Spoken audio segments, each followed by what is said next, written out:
Viewers দেখতে পাচ্ছেন এই যে একটা ছোট্ট মেশিন, যে মেশিন দিয়ে কাজ করা হচ্ছে আসলে আজকে ওয়াইফাই মানে লাইনটা সংযোগ দেওয়ার নিচতলা জন্য থেকে যে যখন রাউটারটা আনছেন ওয়াইফাই কোম্পানিকে কল করা হয়েছে তারা ওইটা দিয়ে আপনার টিভি আসলো এবং চলতেছে। এই ছোট্ট ওয়্যারলেস মেশিন নাকি নিয়ে আসলো। ওয়্যার? মেশিনটা দেখে আমি অবাক হলাম যে ওয়্যার এত দিয়ে ছোট্ট চলতেছে, মেশিন, ওয়্যারলেসই চলে না? এবং এই মেশিনটার কার্যক্রম দেখতে পাচ্ছি যে তারা চিকন চিকন তারকে কাটছে এবং একটা তারকে আর একটা তারের সঙ্গে সংযোগ স্থাপন করছে। আর এই মেশিনটার দাম শুনে আমি আরেকবার অবাক হলাম যে এই মেশিনটার দাম হচ্ছে এখন এখন সাড়ে এখন কি তিন দিয়ে লক্ষ চালাচ্ছেন আপনি? টাকা।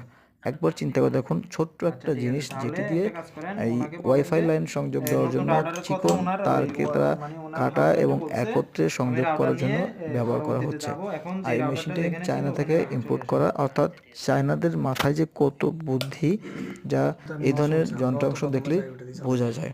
সত্যি এই মেশিনটা খুব পাওয়ারফুল এবং দেখে আমি সত্যি অবাক হয়েছি। ভাতিজা আছে না?